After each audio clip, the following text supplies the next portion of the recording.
Am I the jerk for buying myself a new phone and not telling my partner? I started facing issues back in February when my husband and I separated for approximately a month. Despite the separation, we would still interact regularly as we share a 2-year-old son. He began frequently checking my phone, claiming his right to do so since he bought the phone and paid the bill. After reconciling, I noticed he changed his password. This didn't bother me until I caught him snooping or demanding to see my phone and throwing fits when I refused. In response, I suggested I should be allowed to check his phone too. However, he argued that since we had split, he had no obligation to share, and his actions were none of my concern. He insisted that everything I did was his business as he paid for the phone and my bill. I later changed my password, which angered him. He berated me, claiming he provided for me and therefore had a right to know my actions. He accused me of disrespect and threatened to take away my means of sustenance if he desired. The next day, tired of the arguments, I planned to give him the password, but he had already accessed my phone and reset the password. Subsequently, I increased my work hours and purchased a new phone online. His reaction was negative, expressing disbelief that I bought a phone without his input. I informed him I no longer wished to depend on him and intended to work more to support myself, including covering my expenses like food. He labeled me disrespectful and other derogatory terms. Eventually, he suggested paying for my phone and bill to prevent me from hiding anything and as a husband providing for his wife if she listened and respected him. I declined, leading to further insults from him. I decided to keep my phone and manage my phone bill independently. Am I the antagonist for purchasing a new phone for myself? Well, you're taking back control of your life, which is a good thing, but he's got to go. He's financially and emotionally abusive, invading your privacy, and says you don't have a right to privacy. You need to kick him to the curb and look out for your and your child's welfare. Do you really want your child to grow up with this man as a role model? You did nothing wrong here. Am I the jerk for not choosing my parents as godparents for my newborn daughter because they didn't support my choice of legally adopting my stepchildren before? I, 27 years old female, have been married to my husband, 36 years old male, for 2 years, and we have been together for a total of 5 years. My husband has 2 daughters from his previous marriage, and 3 months ago, I gave birth to our first child together. When my husband and I first got together, his daughters were very young, and I had been pretty much fully involved in their upbringing ever since we got together. Their mother isn't around, so they pretty much view me as their mom, and I absolutely view them as my own. My parents always told me that it isn't my job to play mommy to children that aren't biologically mine. This definitely created a wedge between us because no matter how many times I told them how important they are to my life, they still refused to accept that.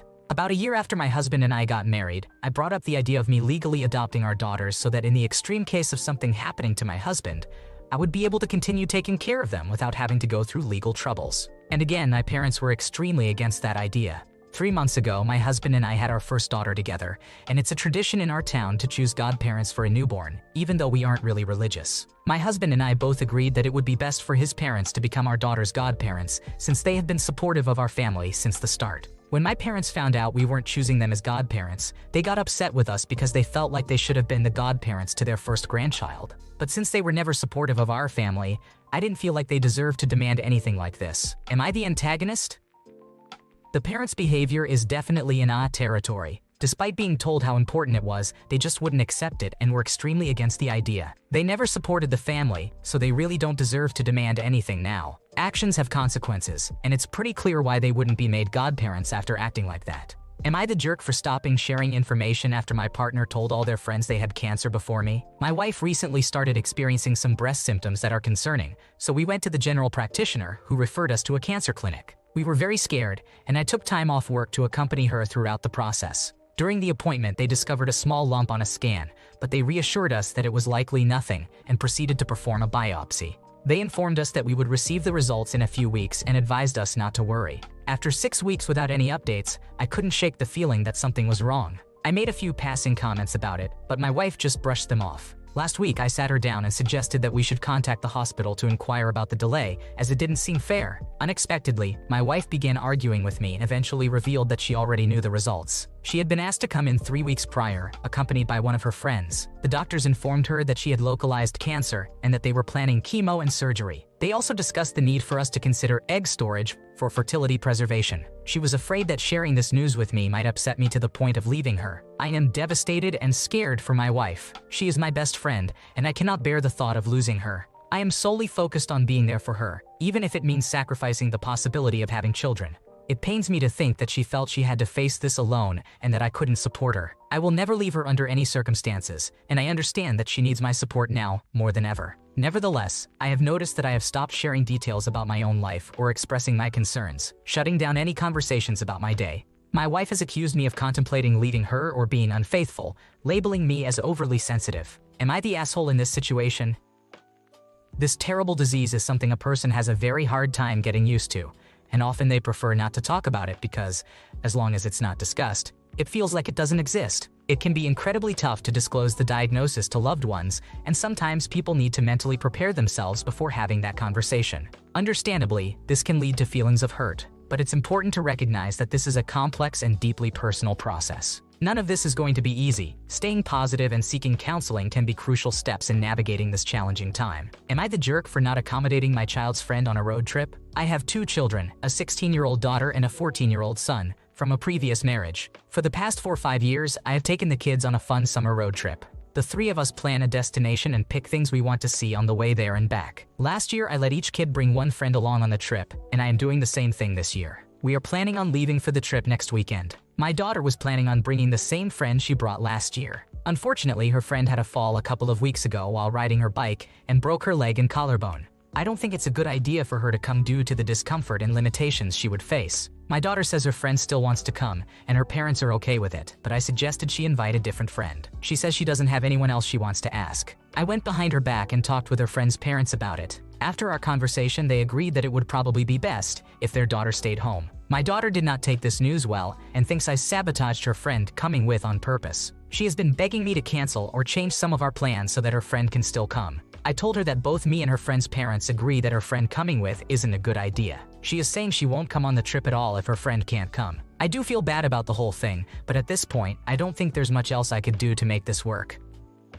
You did nothing wrong here. This is a great time to explain to your daughter that she didn't exactly sneak behind her friend's back any more than they did with the friend's parents. Actions have consequences, and your daughter needs to understand that being sneaky can put others at risk, making you responsible. It's not your job to do whatever it takes to get her on board with the trip. This kind of behavior raises entitled kids. Am I the jerk for refusing service to a customer after they tried to spread lies about me? I am a 26-year-old female who works at a head shop. There is a regular customer who always buys the same thing when he visits. Each time he comes in, he tends to reach over the counter to point at what he needs instead of verbally communicating with me. This can make it challenging for me to assist him, as he often just points and says, "No, that one," rather than using words. Additionally, he tends to knock items over on the counter while doing so. In response to this, I politely asked him not to reach over the counter as it makes me uncomfortable and causes items to fall over. He did not take kindly to my request and gave me a dirty look before checking out. He also asked for the owner's number, which I did not provide as I do not have it, and I am not authorized to give out my boss's personal number. I am the manager at this location, and I believe it is within my rights to ask customers not to reach over the counter and cause disruptions. Later on, I received a call from a different location where the gentleman had complained about me. He falsely accused me of being rude, calling him homeless, and yelling at him for parking in front of the shop. None of these accusations were true. While parking in front of the shop is technically illegal due to the red curb, I typically do not enforce this rule as customers often do so for quick purchases. When the customer returned to the shop, he had a different approach and parked in a designated spot. However, he immediately began yelling out his order. I interrupted him and informed him that if he was going to spread false rumors about me and jeopardize my job, he could take his business to other locations. Am I the asshole in this situation? Additionally, his daughter later visited the shop and continued to spread lies about me and my customer service. Despite this, I am consistently praised by name in our Google reviews, with most customers expressing their satisfaction with my service. You are not in the wrong here. This is a good example of somebody who should be refused service. You decided not to do business with someone who was rude, threatening, and actively undermining you. Besides, no one will believe his lunatic rantings about you anyway. You do need to get the owner on board with you on this though. Would I be the asshole if I took away all the luxuries I've gotten my roommate used to because I feel used? I own my home, and my roommate is getting on my nerves and making me feel used. She pays me rent. She is just starting out, so she makes significantly less, but will double her salary once she starts her next job and moves in a few months. While she has been living here, we became close. Since I have significantly more than she does, I typically share with her. For instance, I like to buy luxury women's accessories, and I can afford them because I get more than 70% off with my friend's employee discount. I haven't shared this discount for multiple reasons, but I do gift things to all my friends often. In the past 6 months, I've given her about $2,500, $3,000 worth of designer items that only cost me about $200 total with the discount. I don't expect luxury gifts back because she doesn't buy them for herself, nor make a lot. However, she now drops hints about things that she wants. If an occasion is coming up for us to celebrate, she'll say, "You should get me Jane-cert expensive item."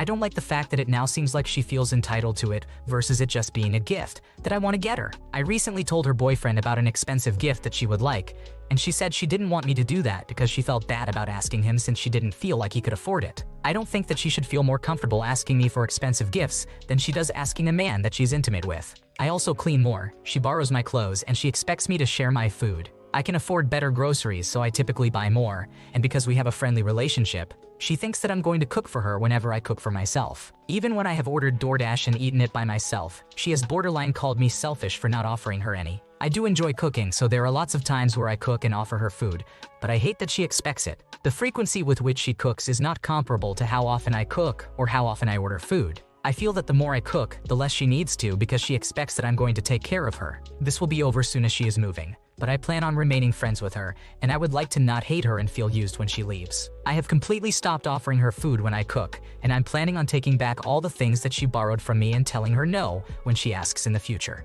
I just want to know if it makes me an asshole since this is something that I have let her become used to. I know it's partially my fault for being such a nice person, but I always feel like because I am in a position to give, then I should. It's when people start expecting things from me that I get upset.